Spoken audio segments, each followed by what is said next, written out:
Alara Vance woke before the station lights shifted into morning cycle. For a moment, she lay still, listening. Habitat Lyran 9 was always quiet, but now she could hear small sounds she had ignored before. Soft footsteps in the corridor, a distant voice pausing mid-sentence, the faint hum of the harmony field adjusting itself.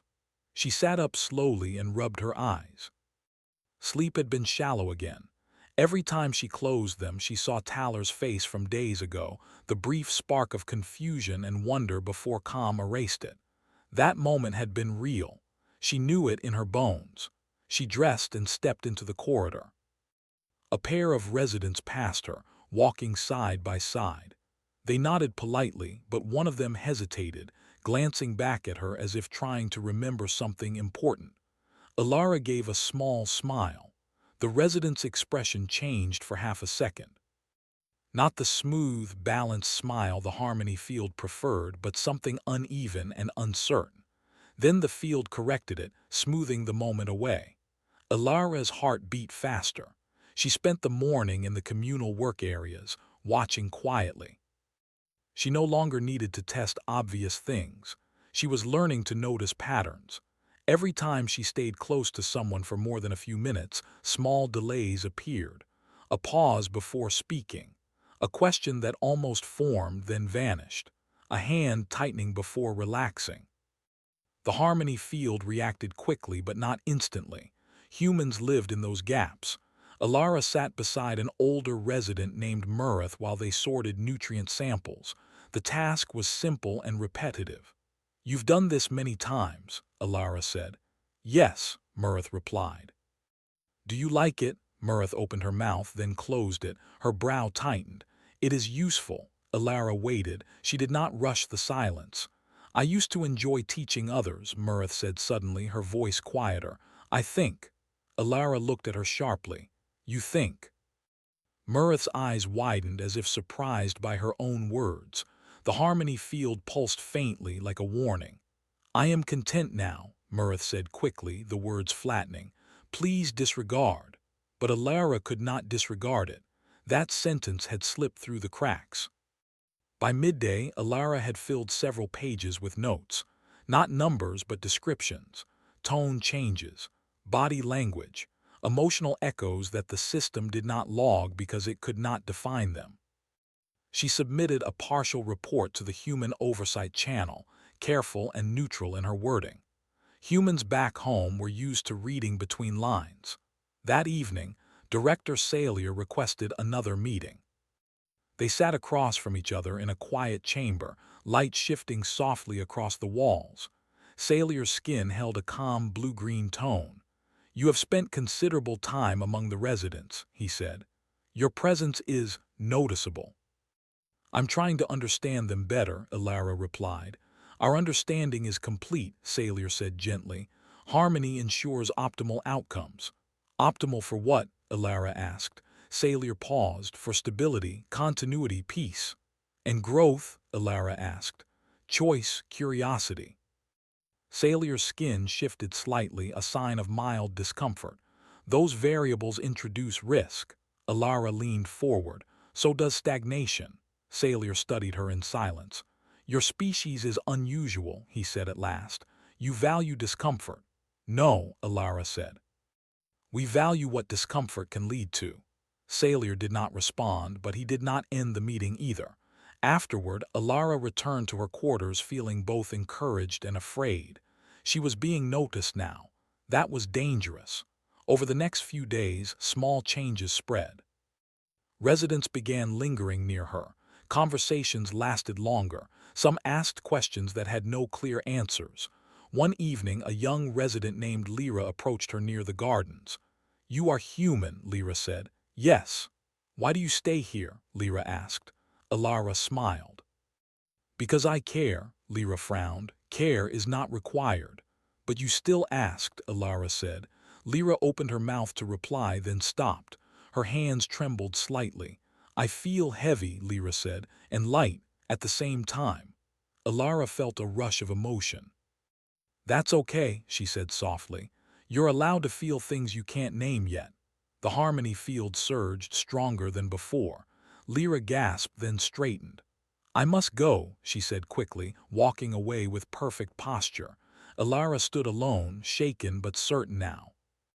The system was not just regulating emotions, it was correcting them.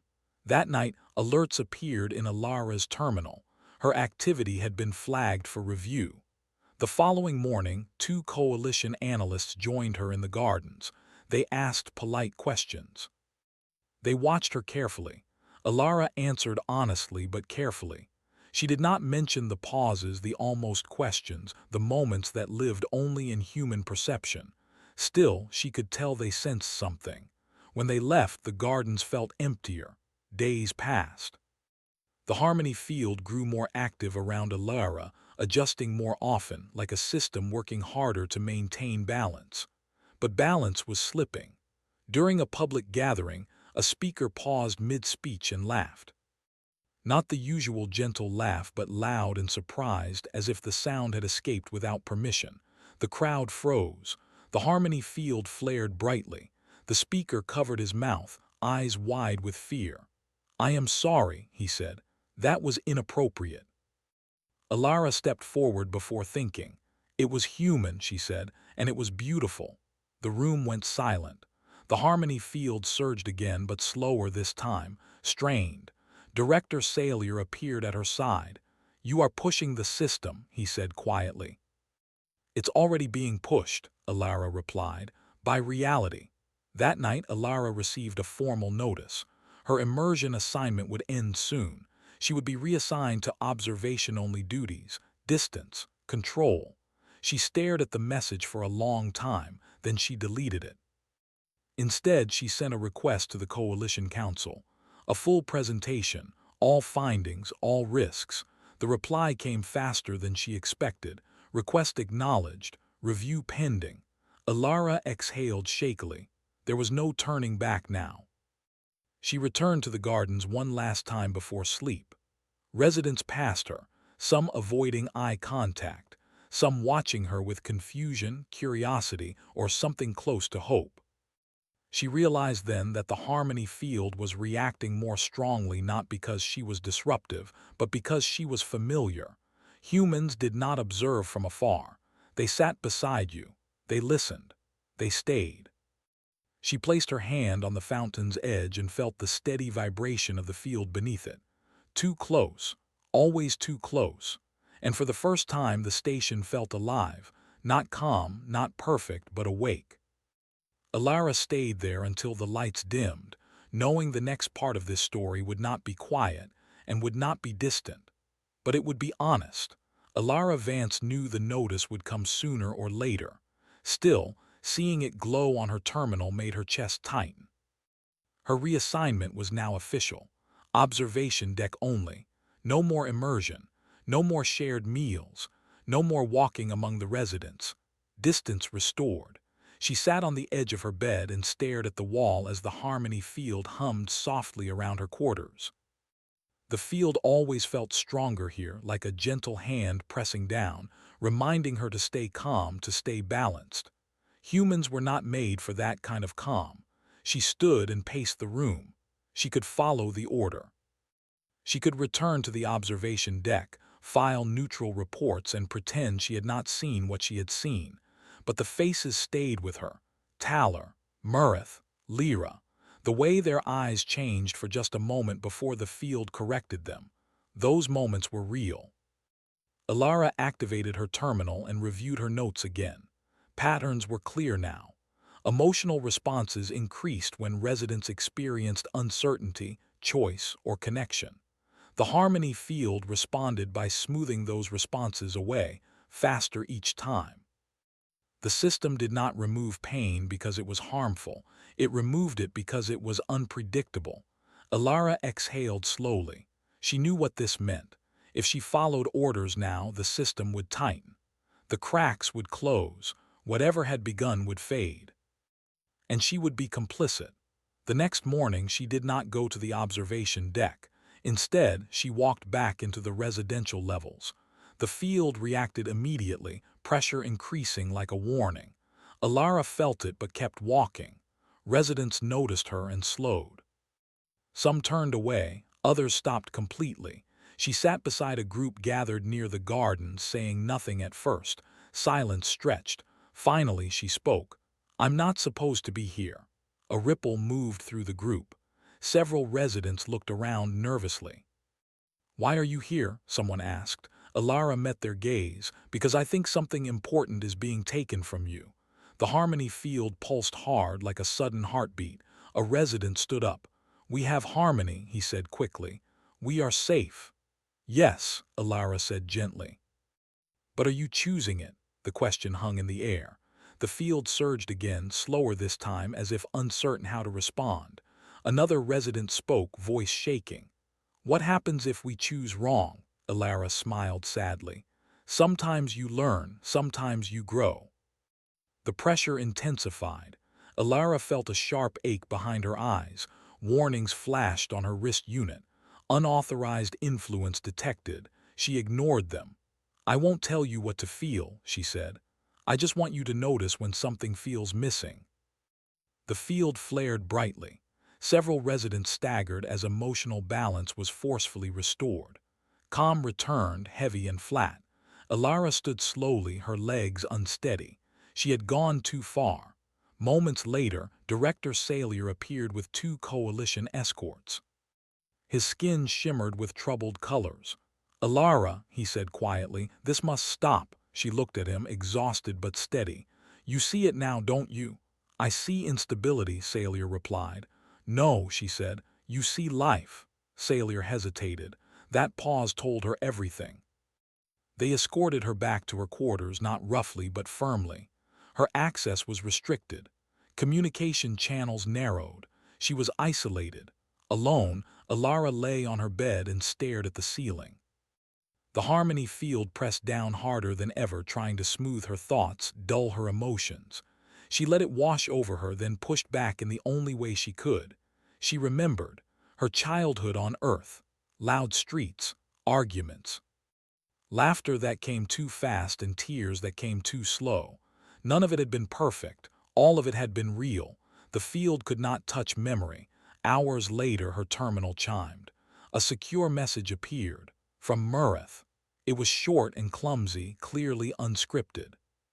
"I remember teaching," it read. "I don't know why, but I do." Alara's breath caught. The field pulsed sharply, trying to erase the message, but it remained. Then another message arrived, and another. Questions, fragments, confusion. The system was losing its grip. Alara quickly compiled her full report, attaching emotional logs, testimonies, and personal observations.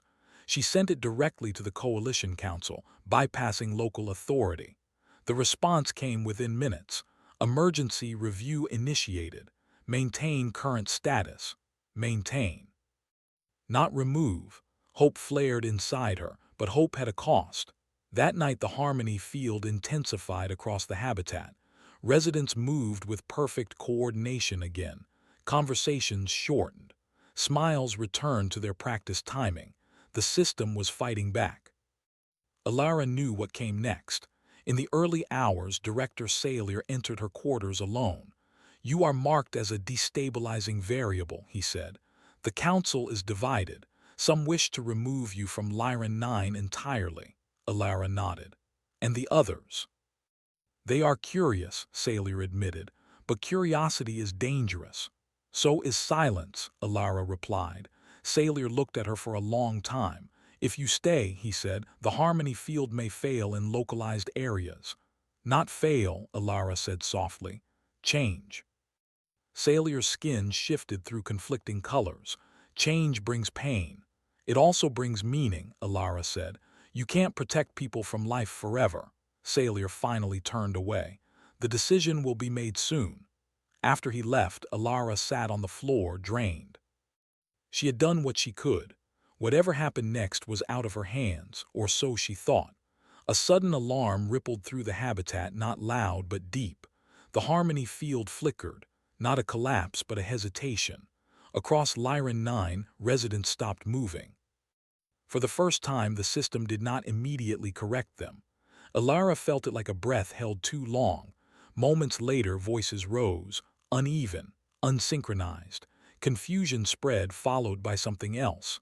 Laughter, crying, shouting questions. The field tried to respond, but its adjustments lagged. Too many variables, too much emotion at once. Alara stood, heart racing. This was it, the cost she had feared. She stepped into the corridor as restrictions lifted automatically. The system no longer knew what to restrict. Residents looked around, eyes wide, faces alive with unfiltered feeling. Some were afraid. Some were overwhelmed. Some were smiling for real. Alara moved among them, speaking softly, guiding where she could, reminding them to breathe, to stay present. She did not control them. She stood with them. Director Salier appeared again, his calm finally broken. "This was not authorized," he said. "No," Alara agreed. "It was inevitable." The harmony field stabilized slowly, not returning to perfect calm but settling into something new, uneven, unpredictable. Human. Alara felt exhaustion crash over her, but also relief. Whatever the council decided, whatever consequences came, one truth was now impossible to ignore. Harmony without choice was not harmony at all. And humanity, by standing too close, had reminded the galaxy what it meant to feel alive. The habitat did not return to silence after the harmony field stabilized. It returned to sound. Not noise, not chaos, but voices that did not line up perfectly. Some were quiet. Some were loud. Some stopped and started again, unsure how to continue. For the first time since Alara had arrived on Lyran 9, the air felt uneven, like weather instead of machinery. Alara stood near the gardens, helping where she could. A resident sat on the floor, breathing too fast, hands pressed to their chest. "It feels like too much," they said. "That's okay," Alara replied softly. "You don't have to understand it all at once." Nearby, two others argued in low voices, then stopped and laughed awkwardly, surprised by themselves. A group stood very still, eyes wide, as if afraid to move in case the calm disappeared again. The harmony field was still there. Alara could feel it. But it was no longer in full control. It adjusted slowly now, carefully, like it was afraid of making the wrong move. Director Salier watched from a short distance away. His skin shifted through colors Alara had never seen before, uncertain, layered, restless. "This condition cannot continue," he said, though his voice lacked conviction. "It already is continuing," Alara said. "You can't undo awareness." Salier did not argue. Instead, he asked, "What happens next?" Alara looked around at the residents. "Now they learn who they are." The Coalition Council session began only hours later. It was not held in a physical chamber, but across a shared projection space. Alara stood alone in her quarters as towering forms appeared around her, representatives of dozens of species. Some watched her with open curiosity. Others with visible concern. Director Salier addressed the council first. The harmony field experienced a partial loss of authority due to prolonged exposure to a human liaison acting outside protocol. Several council members shifted, murmurs rippling through the projection. Alara waited. Salier continued. However, the outcome was not system collapse. The habitat remained stable. Residents report increased emotional variance. "Increased distress," one voice interrupted. "Increased expression," another countered. The council turned its attention to Alara. "You were assigned as an observer," a tall, crystalline figure said. "Why did you interfere?" Alara took a breath. "Because I was close enough to see what your data could not." Another council member spoke. "Our systems prevent conflict. They prevent suffering. They also prevent choice," Alara replied. "And without choice there is no growth, no resilience." "You believe suffering is necessary?" a voice asked sharply. "No," Alara said. "I believe avoiding it at all costs creates something worse. A quiet emptiness that no one can name but everyone feels." The council fell silent. Alara activated her terminal and shared recorded testimonies. Not polished reports but raw messages. Murith's memory of teaching. Lyra's confusion and wonder. Dozens of short, imperfect statements. I don't know why I feel this.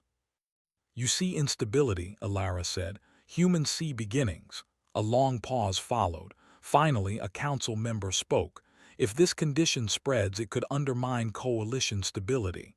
Yes, Alara agreed. Or it could strengthen it. Director Salier turned to her. You would risk everything for this belief, Alara nodded. Humans already have. Many times that's how we survived. The council recessed without a verdict.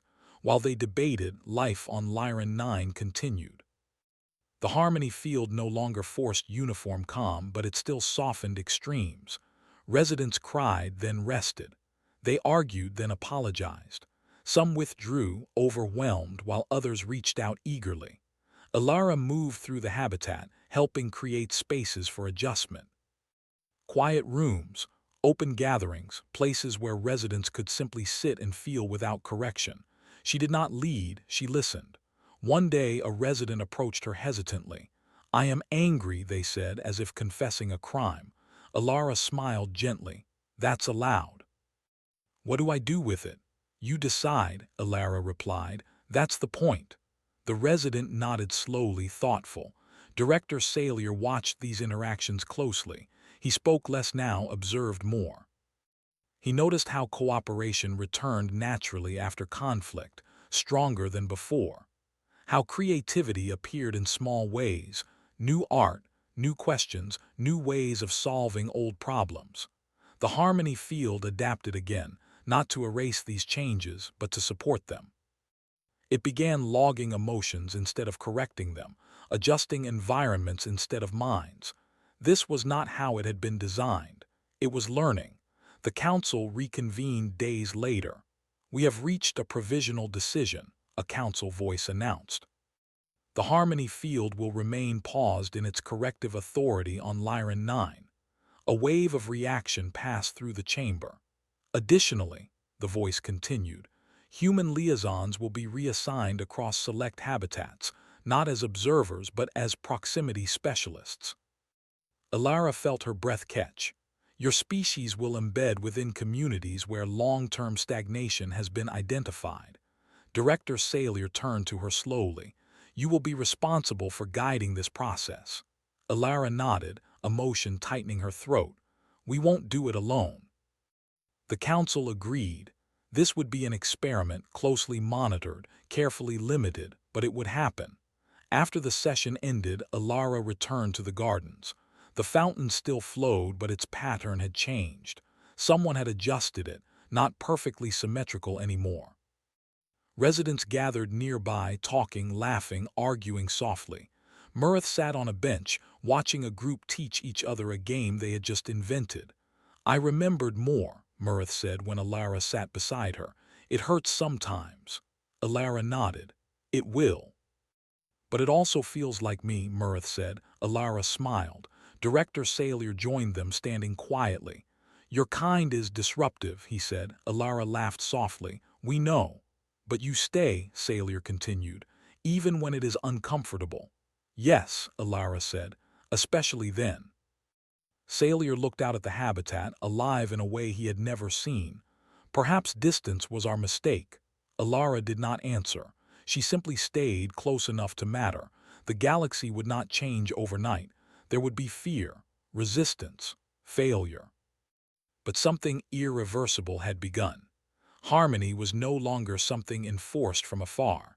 It was something built together, one uncomfortable, meaningful moment at a time. And humanity, once kept at arm's length, had proven why it was never meant to stay there. The first human ships arrived quietly. They did not announce themselves with ceremony or demands. They docked gently with coalition habitats that had not changed in centuries. On each ship were people like Alara Vance, listeners, teachers, neighbors, humans who knew how to sit beside someone and stay. Lyran 9 became the model. Alara watched from the observation deck, not because she had been sent back there, but because she chose to stand there for a moment and look at what had grown. The habitat no longer felt smooth and perfect. It felt alive. Voices rose and fell. Music drifted from one level, uneven but honest. In the gardens, plants grew in patterns no system would have approved, shaped by preference instead of symmetry. The harmony field still existed, but it was quieter now. It no longer pushed emotions down. It listened. It adjusted light, sound, and space to support people instead of correcting them. No one had planned for that. Director Salier joined Alara, standing beside her at the window. The council reports increased productivity, he said. Also increased disagreement. Alara smiled. Those usually come together. Salier's skin shifted into a thoughtful pattern. Some habitats are resisting human proximity. They're afraid, Alara said. Fear comes with choice. And with humans, Salier replied. Yes, Alara agreed easily. Below them, Mirth walked past with a group of young residents. She was teaching again. Her voice carried confidence and warmth, sometimes breaking when emotion rose too fast. She did not hide it anymore. Alara remembered the first message Mirth had sent. I remember teaching. That memory had changed everything. The Coalition Council continued to argue. Some species embraced the changes. Others limited human presence, allowing it only in controlled spaces. A few rejected it entirely. The galaxy did not agree on humanity. That was fine. Humans were used to that. Alara spent her days moving between habitats, training new proximity specialists. She taught them what could not be written into manuals. Don't rush silence. Some aliens did too. There were tears. There were mistakes. There were moments when old systems surged, trying to reclaim control. But something had shifted. Once awareness existed, it could not be erased. On one distant habitat, a Cathari administrator tried to fully reactivate emotional correction after a human left. The result was not peace, but panic. Residents who had tasted choice could not return to emptiness.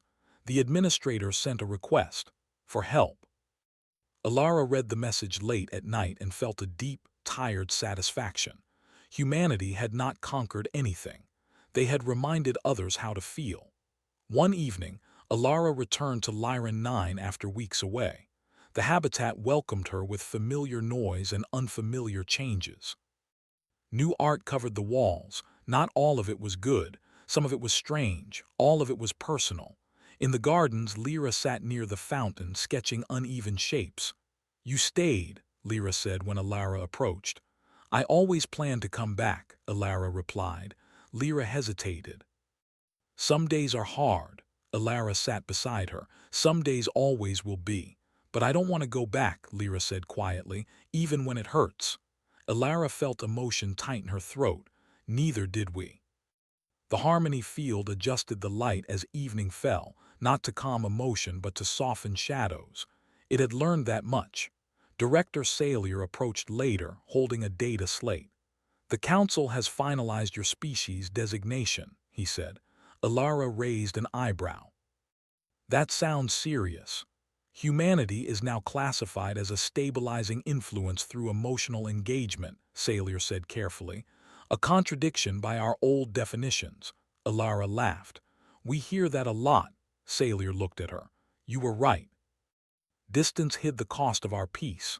And closeness revealed it, Alara said.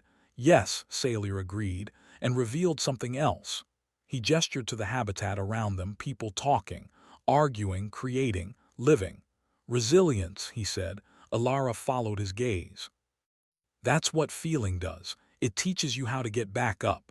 Later that night, Alara walked alone through the corridors. She passed open doors where people debated ideas, comforted each other, or simply sat in quiet thought. None of it was perfect. That was the point. She stopped at the observation window where this had all begun. The blue star still burned steadily, unchanged by any of it. Alara placed her hand against the glass and thought of Earth, of humanity's long history of mistakes, pain, joy, and stubborn hope. Humans had never been the strongest species. They had never been the calmest, but they had always been the ones who stayed close. Too close to ignore injustice. Too close to accept empty peace. Too close to pretend nothing was happening. Across the galaxy, Others were learning that lesson now. And for the first time, humanity was not being asked to step back. They were being asked to stay.